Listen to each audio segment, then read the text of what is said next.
This is a story about an invisible shift happening right now as you scroll through your feed, about how the hardest, most ancient thing in the world is ceasing to belong to those who work it, about people who no longer have a name for the new owner, only a P.O. box number in a distant state. There will be no loud scandals or dramatic fronts here. There will be silence in which the foundation of everything we have come to call our world is changing. What's at stake is what you put on your table every evening. The price of bread, milk, and meat at your store no longer depends on the harvest or the work of the local farmer. It depends on decisions made in one office on the shore of a cold lake, in a room with 3 monitors and the hum of servers. On the satellite map of the United States, red dots are spreading, like a fire no one is putting out. Each mark is a plot of land taken from those who called it their own for centuries. Add them together and you get a territory the size of an entire country, belonging to one man. But land is only the surface. Beneath it, water. Beneath the water, seeds. Beneath the seeds, a patent. And beneath the patent, a contract under which a farmer no longer has the right to save grain from his own harvest. Behind every contour of this scheme stands the same simple idea. Whoever owns the calories owns everything else. The question is no longer whether the system will catch up with you. The question is whether you'll understand exactly how it works before the terms are offered. Not to you. And you, do you know who owns the field your bread came from today? Do you know whose name is on the cadastre of the river your city drinks from? What matters more? Cheap food shipped in from nowhere, or the right to decide for yourself what to feed your children? If you don't have answers yet, listen. This is a story about how questions like these stop being abstract and become a question about your own freedom. Look at the satellite image of the United States. Right now, red markers are spreading across its surface, engulfing state after state, like a fire that no one is stopping. First thought, military exercises or an epidemic outbreak. But neither weapons nor viruses have anything to do with it. Each red spot is a plot of privately owned land belonging to one single person. Add these scattered parcels together and you get a territory larger than all of Hong Kong. That is precisely what makes the map truly terrifying. This entire continental patchwork belongs to a single beneficiary. We've grown accustomed to thinking that the key assets of our century are cryptocurrencies, neural network algorithms, or lithium reserves. This is a misconception, and it is costing us dearly. While public attention is riveted to the rates of digital assets, real power is methodically shifting into the physical world. The prices of bread, milk, and meat at your store are now determined not by the harvest or by supply and demand, but by the decisions of the board of directors of a single closed investment fund. This is not about market competition. This is about the privatization of the very conditions of your survival. This investigation is not built on speculation.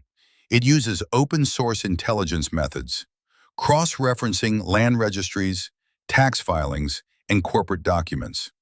We will expose a multi-layered network of shell structures, trace every transaction, and prove that the mass acquisition of agricultural land is neither philanthropy nor a fight against climate change.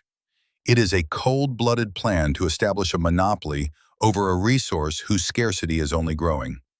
Welcome to the new reality. 3 monitors, a cold bluish light, and the unceasing hum of servers. This is the setting in which the OSINT analyst assembles the map of financial flows. On the central screen, a structure gradually takes shape that resembles a branching nervous system. Only instead of neurons, there are legal entities, and instead of impulses, money transfers. All the threads of this scheme lead back to a single point: Kirkland, Washington State. This is where Cascade Investment, LLC is managed, a holding company that at first glance is indistinguishable from thousands of similar structures. It does not buy land directly. Instead, the fund operates through dozens of formally independent, limited liability companies with deliberately neutral and provincial-sounding names. Cottonwood IG Management, Midwest Farms, and others like them. This technique is not accidental. It lulls the vigilance of registrars in small counties, where no one expects to find one of the world's wealthiest men behind a faceless buyer. The dry data of land registries paint an unambiguous picture. As of 2023, the structure managed through Cascade Investment has concentrated in its hands more than 7 hectares of agricultural land scattered across 19 states. This is not merely a billionaire's country real estate. This is a land bank comparable to the feudal latifundia of medieval Europe. Only instead of knights' swords, armies of corporate lawyers and multi-layered trust agreements are at work. A key role in this scheme is played by Larson, a man whose name barely appears in the public domain. He is the one who manages the capital through Cascade Investment, and his primary task is to ensure that the name of the true owner, Gates, never appears in rural registries in remote states or Nebraska. When a farmer signs a purchase agreement with yet another nameless LLC, he has no idea he is effectively handing his field over to one of the wealthiest people on the planet. But why buy land in secret? Why construct such a complex chain of shell structures with pastoral names? An anomaly in the timeline of transactions provides the first lead. Analyzing the dates of land transactions, the analyst discovers a pattern that at first glance contradicts the logic of any investor. Land purchases accelerate sharply precisely during periods when the agricultural sector is in crisis. The classic venture capitalist flees from unstable industries. Here the opposite is observed. Market turbulence serves as a signal to build up positions. The reason for this strategy becomes obvious once you factor in the tactic of anonymous purchases. If sellers knew who was actually behind the neighboring LLC buyer, the land's negotiating price would jump tenfold. The deals are done quietly, through a chain of intermediaries who arouse not the slightest suspicion among local landowners. This is the manner of a predator that creeps up on its prey through tall grass. Only instead of an antelope, the prey here is the National Land Fund. No matter how tangled the corporate nesting doll may appear, the financial trail always leads to the same address. The analyst had to cross-reference tax filings, P.O. box addresses of shell companies, and private aviation route data before the chain closed. Every time, Kirkland. This incontrovertibly shows that we are not dealing with the chaotic activity of independent managers, but a centralized strategy managed from a single command center. Particularly revealing is the geography of selected parcels. When overlaying the acquisition map onto a topographical scheme, the analyst sees not a random set of plots, but strategic corridors gravitating toward infrastructure nodes in zones of special environmental regulation. These are dual-purpose assets, and to understand precisely what kind, one needs to look at the same map through the eyes of an agricultural economist. What he will see changes all understanding of the logic behind this expansion. An agricultural economist stands in the middle of a dusty field in Nebraska. Beneath his feet is land typically assessed by the quality of its topsoil and the accessibility of grain elevators. But he overlays one more layer onto the Gates land holdings map, a hydrological one, and the picture is instantly transformed. The red purchase dots fall onto the blue zones of underground reservoirs with surgical precision that rules out coincidence. They are not buying hectares of arable land. They are acquiring access to the giant underground ocean lying directly beneath them, the Ogallala Aquifer. The Ogallala is the largest underground freshwater reservoir on the entire continent, stretching from South Dakota to Texas. It is critically important to understand the nature of this resource. We are talking about fossil water that has accumulated here since the last ice age. It is not replenished on timescales comparable to a human lifetime. To pump it out is to take it away forever. This is where a legal principle comes into play that turns this acquisition into an ingenious, if deeply cynical, investment. In the western states of the USA, an archaic principle inherited from the era of the Wild West still holds. Water rights are tied to land rights. If you own the surface, you effectively own everything that flows beneath it. From the perspective of the financial investigator, Cascade Investment, by purchasing a farm above the Ogallala, simultaneously acquires unlimited access to the tap that will cut off water for everyone else. The market is already reflecting this advantage in prices. The value of agricultural land with guaranteed water access has grown on average 6.2% per year faster than dry parcels. And this gap widens with every new dry season and every UN climate report. Look at these fields from above. Enormous green circles against a brown steppe. Center pivot irrigation systems pulling water from hundreds of meters deep. Each of those circles is a working money machine. When neighbors who lack wells of that depth run dry, this land will become priceless. Agricultural economists call the situation with the Ogallala a tragedy of the commons. Each player races to pump as much as possible before the neighbor beats him to it. But when a player with Gates's resources enters the game, all competition ceases. He can drill deeper, pump longer, and wait for returns for decades. The local farmer has already lost this arms race before it begins. In the 20th century, wars were fought over oil. In the 20th century, oil can be replaced by hydrogen, lithium, or nuclear energy. Water has no substitute. Whoever controls the aquifers controls food production. Investigators note a key observation in the record. The active acquisition of land above aquifer zones began precisely when the scientific community raised the alarm about the depletion of the Ogallala. This is insider trading on a planetary scale. The elites do not intend to prevent the water shortage. They are preparing to profit from it. But why would the creator of Microsoft bury himself in dirt and clay? The answer lies in financial archives a century old. In the dusty quiet of these archives, the analyst turns through reports from the Great Depression and stock market summaries of Black Mondays. Here, among yellowed pages, a pattern emerges that is hard to notice over a short horizon.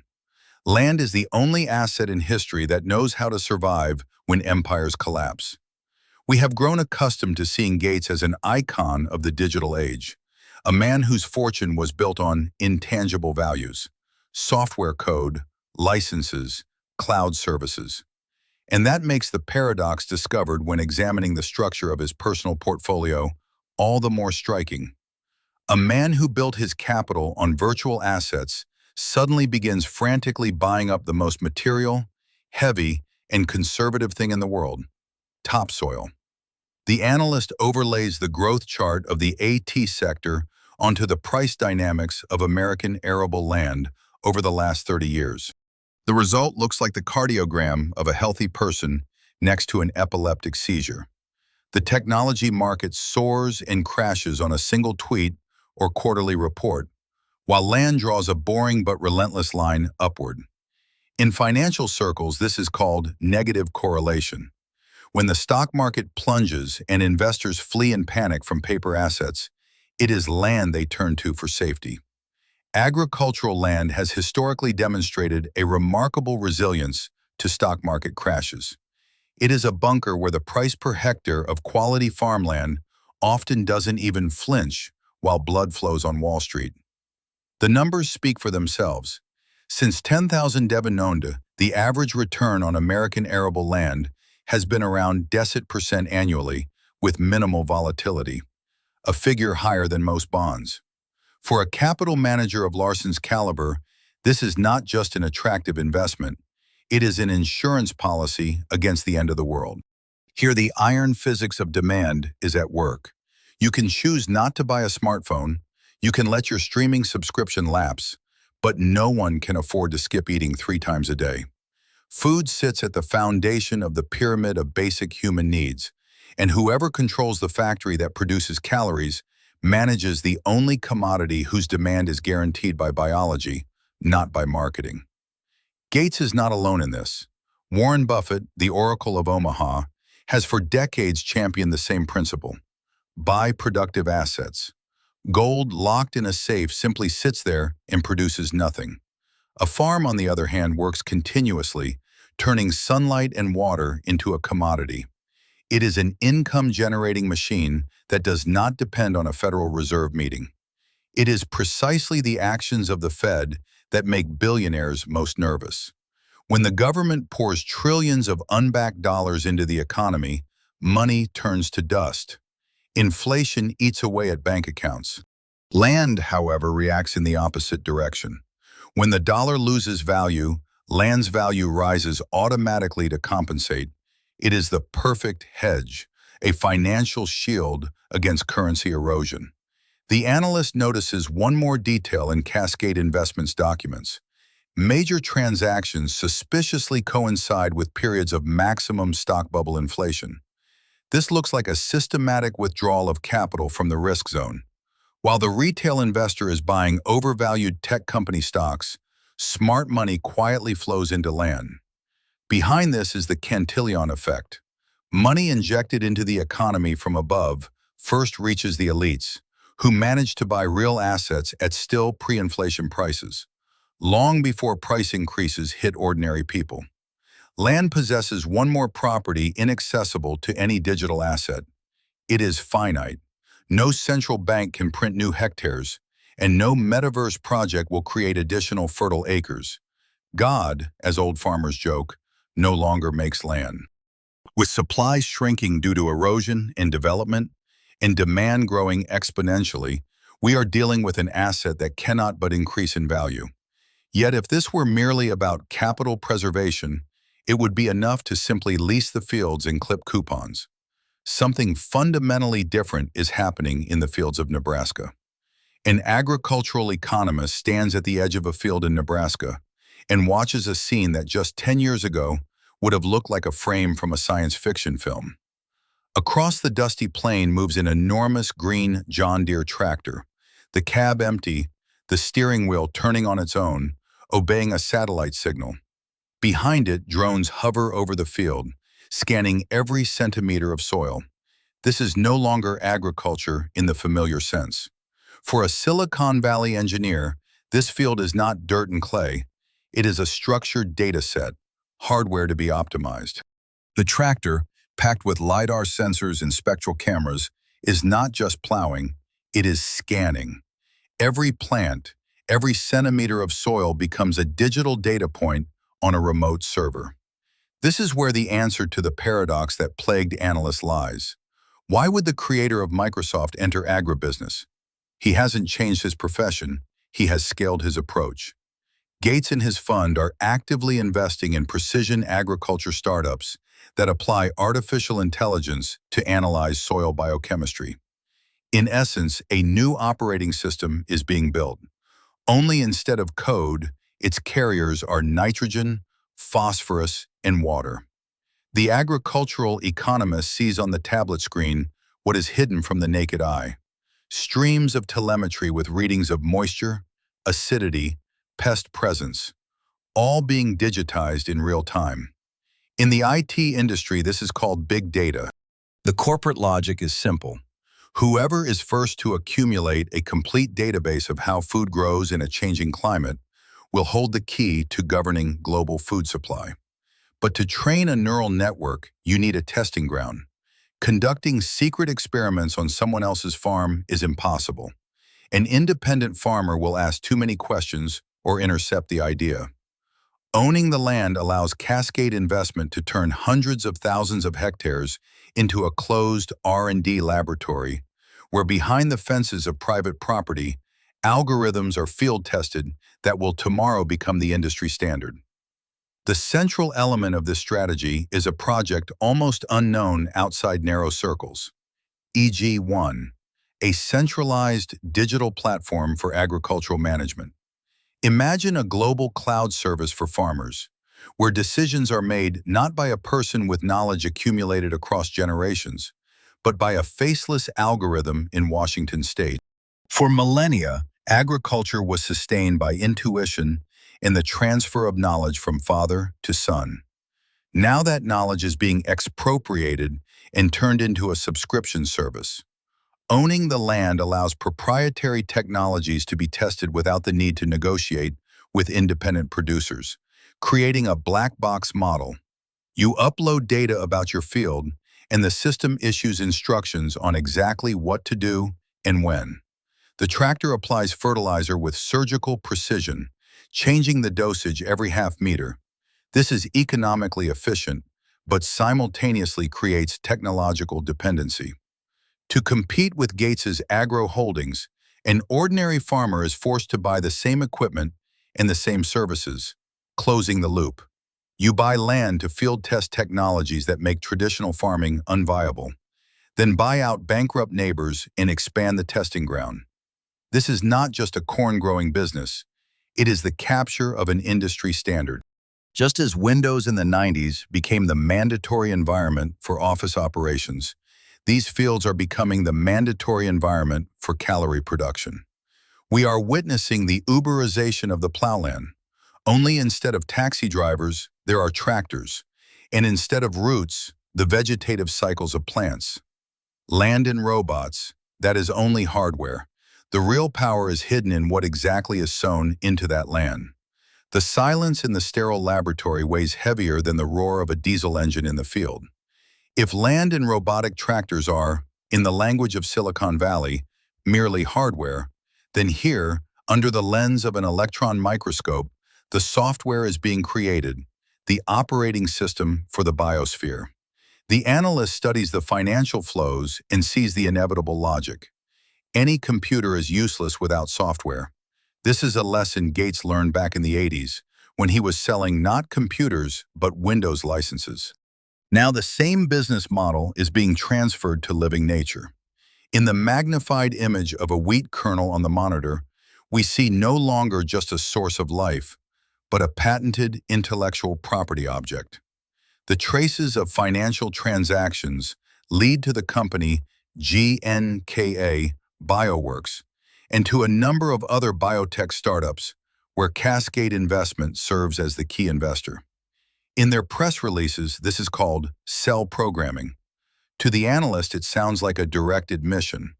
What is being done here is not traditional breeding, but literally editing the genome, inserting the desired functions like lines of code into a new version of an application. This allows the creation of plants resistant only to a specific type of chemical and to no other. But every piece of software has a user agreement. Look at the labeling on bags of seed material. The fine print text forbids the farmer the action that humanity has carried out for the last no years, saving seeds from the harvested crop for the next planting. Legally, this is now classified as piracy. Grain has ceased to be a gift of nature and has been transformed into a commodity with a single-use license. This closes the circuit of vertical integration.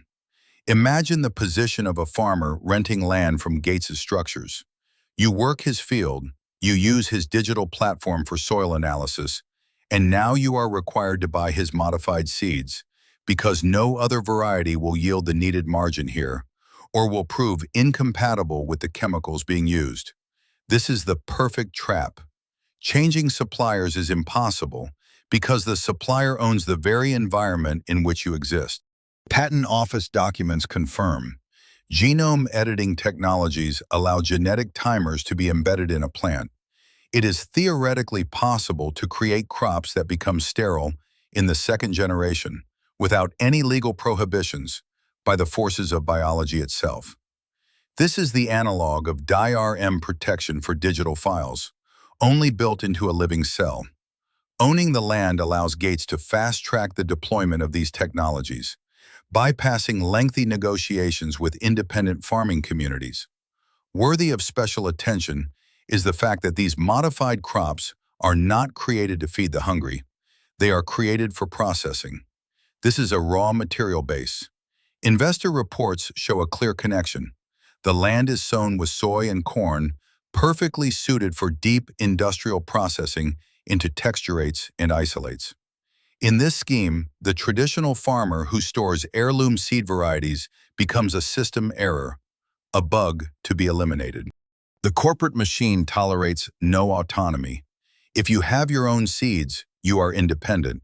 If you are independent, you generate no annual rent.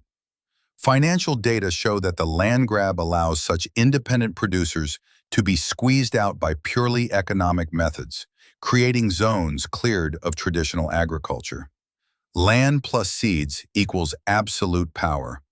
This is the formula that turns the food security of entire nations into a line item in a private corporation's balance sheet. Where will all this biomass go? The trail leads further, to factories that from the outside resemble not mills or bakeries, but pharmaceutical enterprises. Where herds once grazed, there are now plans to grow the components for what is intended to completely displace traditional animal husbandry. Null hectares across null the states, all the billions invested in biotechnology, this is preparation for a shift in the food paradigm.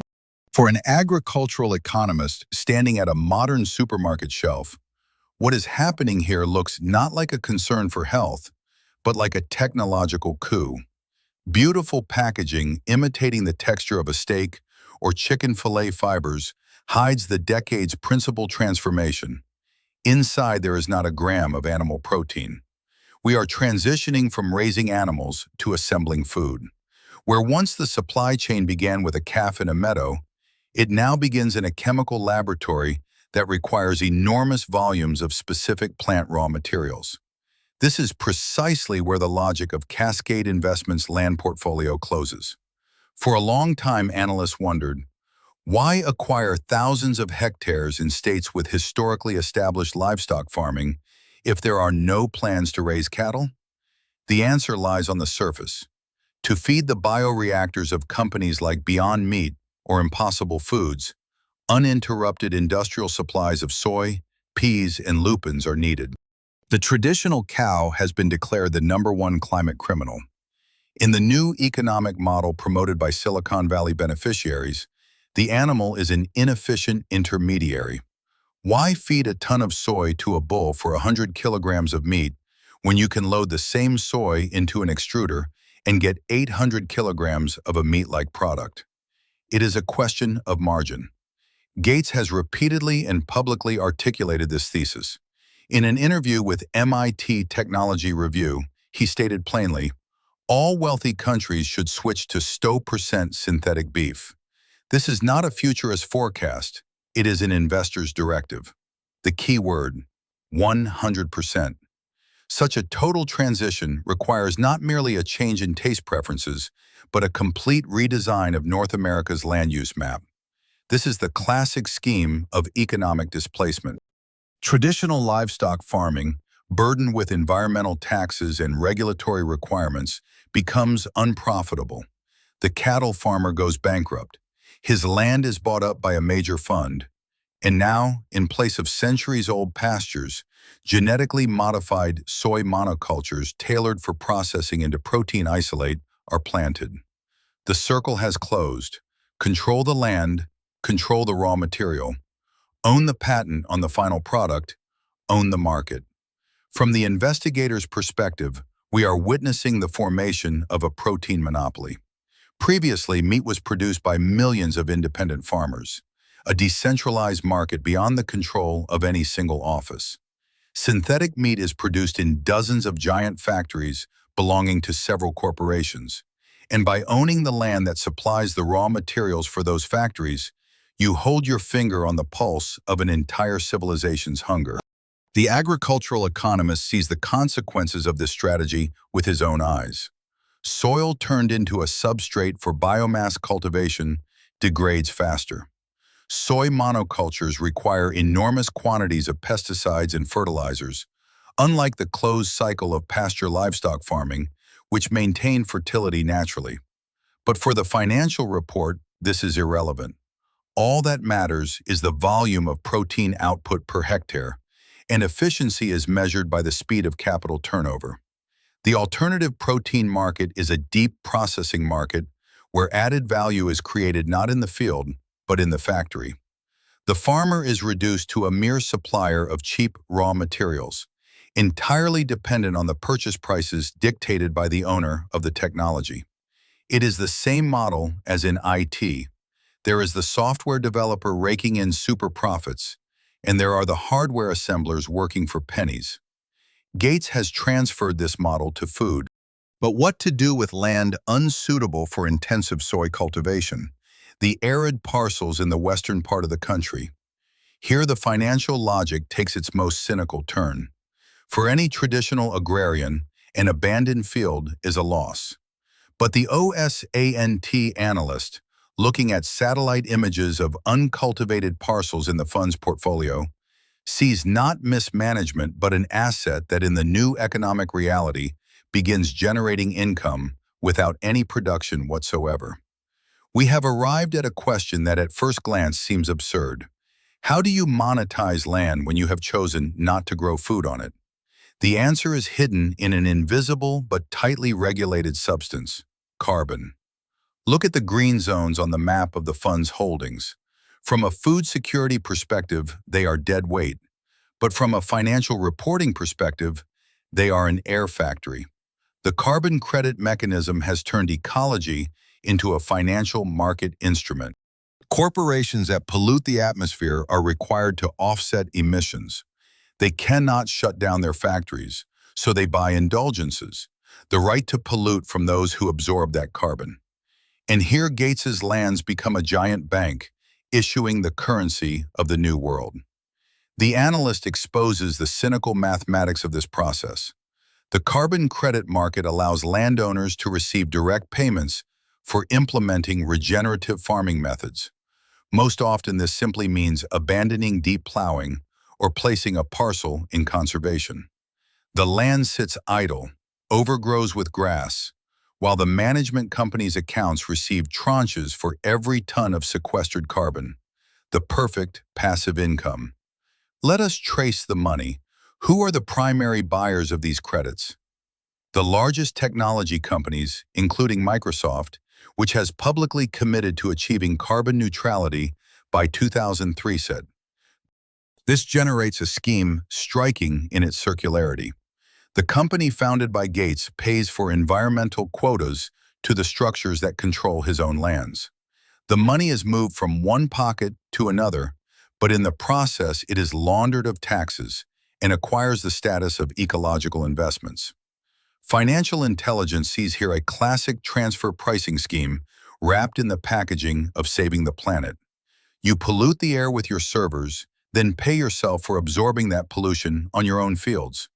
Both assets rise in value. A profitability analysis reveals a troubling trend. In certain states, the potential profit from selling carbon quotas is already beginning to compete with the returns from traditional corn or soy cultivation. But growing food comes with risks: drought, pests, logistics, spoilage, whereas selling carbon credits is a bureaucratic procedure with guaranteed payouts. Capital invariably flows along the path of least resistance.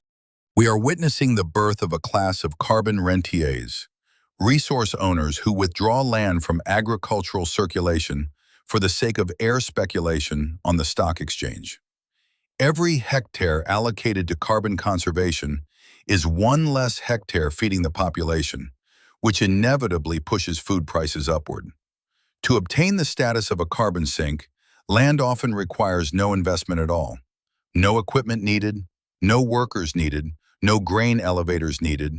It is enough to fence off the territory and hire an auditor who once a year confirms that grass is growing and the soil is untouched. This is the economics of emptiness, displacing the economics of real production. In this scheme, there is no place for the working person. If growing wheat requires a tractor operator, an agronomist, and a combine operator, generating a carbon credit requires only a lawyer and a broker. Land that has for millennia served as a source of life and employment is turned into an abstract line in a hedge fund's balance sheet. This is the sterilization of the countryside under the pretext of climate concern. The more land goes under carbon projects, the less pasture and arable land remains, and the shrinking feed base hits livestock farming, making real meat a luxury item and clearing the market for that very same synthetic paddy. The circle closes. Cascade Investment's portfolio is insured against any scenario.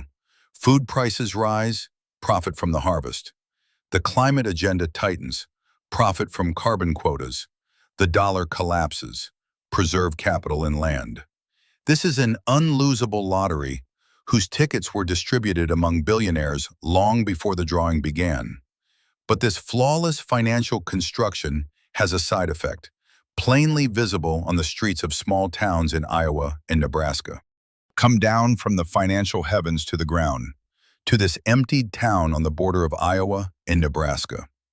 The silence here sounds more frightening than any stock market noise. Boarded up shop windows, the rusting sign of the neighbor's farm.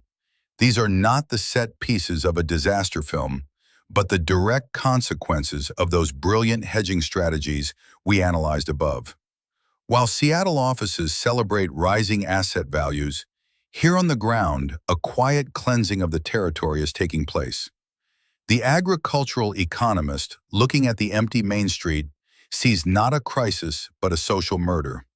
We are confronted with a historical paradox most accurately described as digital serfdom. Formally, the 20th century is upon us. Tractors are guided by satellite, yields calculated by neural networks. But the structure of ownership hurls us straight back to the Middle Ages. The land no longer belongs to those who work it. The farmer, that symbol of American independence, is being turned into a serf with a tablet, serving the interests of a distant and invisible feudal lord. The statistics are merciless. The average age of an American farmer is approaching 60. This generation is passing. In the next decade, approximately 2 million acres of agricultural land, an area comparable to 2 Texases, will change hands. Financial sharks call this period the Great Transfer. But for the agricultural sector, it is the moment of maximum vulnerability. Heirs do not want or cannot continue the work of their fathers, and it is precisely at this moment that funds with bottomless wallets step onto the stage. Look at this land auction, a crime scene where the murder weapon is a checkbook. In one corner of the ring, a young farmer trying to expand his grandfather's plot, with a mortgage and hope for a harvest. In the other, a lawyer in an expensive suit, representing the interests of yet another anonymous fund. The outcome is predetermined before the first strike of the gavel. The institutional investor can outbid any offer because he is buying not a field for sowing, but a financial asset for the portfolio. The consequences of such competition are devastating for the market. Major players artificially inflate prices, creating an insurmountable barrier to entry. The value of a hectare detaches from reality, no longer dependent on how much corn can be grown on it. Land becomes investment gold. For the young independent farmer, this is a verdict. He will never be able to buy his first farm because the mathematics of break-even stopped working in the real economy. What remains for those who want to work the land but cannot buy it? Only renting, and here the trap snaps shut for good. Former owners become tenants on their own land, while the Lord dictates the terms. Rent rises in sync with corporate profits, washing out all of the farmer's free cash. You work, you take risks, you sweat. The one who simply owns the cadastral number skims the cream. In the new system, the farmer degrades to the status of a service provider. Contracts with holdings like Cascade Investment often spell out every detail: which patented seeds to purchase, which fertilizers to apply, and when to harvest. The person on the land loses the right to make decisions, becoming a biological appendage to the tractor, an operator of a process whose algorithm was written at corporate headquarters thousands of kilometers away. When land passes to corporations, the local economy dies too. The fund does not buy spare parts at the local garage, does not use the services of the local barbershop, and does not donate money to the school football team. The money extracted from the harvest instantly moves to offshore accounts, not nourishing the region. The ghost towns we drive through are the result of the methodical draining of financial lifeblood from rural communities. We began with the purchase of land, moved through water, technology, genetics, and carbon credits, and ended up here, on the ruins of the middle class. It is time to bring all the evidence together. Look at this board.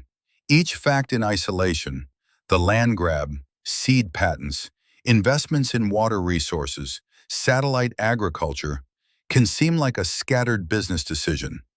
But the work of the OSINE analysts does not consist of collecting facts, but of finding connections. Now that all the data has been plotted onto a single map and joined by red threads, the chaos disappears. Before us is not a diversified investment portfolio. Before us is the engineering blueprint of a new global monopoly. We have grown accustomed to thinking that power in the 21st century belongs to those who control information. We were wrong. While the world was arguing over censorship on social media, quiet capital was laying the foundation for control over physical reality.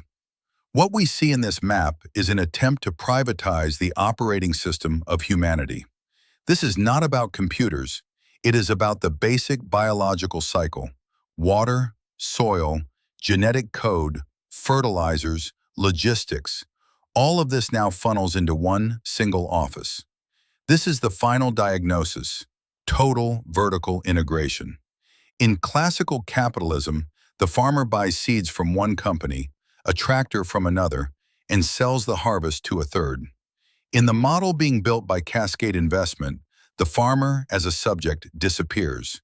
The corporation owns the land, the corporation holds the patent on the grain, the corporation provides equipment on lease, and takes the harvest for processing into synthetic patties. This is a closed circuit into which no outside party can insert itself. This is precisely where the concept of neo-feudalism ceases to be a beautiful metaphor and becomes a legal reality. The essence of feudalism lies not in knights and castles, but in the nature of income. The capitalist earns profit through innovation and risk. The feudal lord collects rent through ownership rights over a resource without which the vassal cannot survive. When you own the only source of water and the only fertile land in the district, you are no longer running a business. You are levying a tax on life. The scale of the concentration of land resources in the hands of a narrow group of individuals creates a threat that Washington is still ignoring. It is a direct question of national security and food sovereignty. History offers many examples of how a monopoly on grain became a weapon of political blackmail. Imagine a situation where the decision of how much wheat to sow and at what price to ship it to market is made not by 1,000 independent farmers responding to demand, but by the board of directors of a single private fund. We are confronted with a paradox. The loudest words about saving the planet and fighting hunger serve as a screen for the creation of artificial scarcity. The system is configured to displace the small producer, declare traditional methods obsolete, and transition the population to a patented diet. This is not the evolution of the market. It is its cleansing. Look at the final element of the scheme, the supermarket shelf. The illusion of choice is the main trick of the modern economy. Dozens of bright brands, eco-labels, and beautiful slogans on the packaging. But if you trace the supply chain all the way to the beginning, all threads lead to the same agro holdings belonging to the same investment groups. Consumer choice becomes fiction when the entire menu is dictated by the owner of the raw material base. The investigation is complete, and the evidence is irrefutable. Gates and other technocrats are not merely diversifying their assets, they are building an ark. In a world where financial bubbles inevitably burst and the figures in bank accounts can be wiped to zero in seconds, they have seized the only thing that has real value. They have bought insurance against the apocalypse. But the price of that insurance policy will be paid by you and me, with our independence and the right to decide what will be on our table. The puzzle is complete, and the answer to the question, why do they need so much land, is disarming in its directness. This is an investment not in agriculture, but in power over the biological future of the species. The sun sets over the endless plains of Nebraska, flooding with golden light those very fields we have been studying for the last 60 minutes. This investigation is concluded, documents collected, offshore schemes decoded, the true beneficiaries identified. But as the analyst closes the folder, he realizes that the most frightening thing is hidden not in the financial reports, but in the silence with which this tectonic shift is occurring. We were looking for corruption, and instead we found the birth of a new civilizational model, one in which the right to food ceases to be a basic human right and becomes a commercial subscription service. Gates, through Cascade Investment, is buying up land on this scale under the pretext of climate and food security. Would you do the same?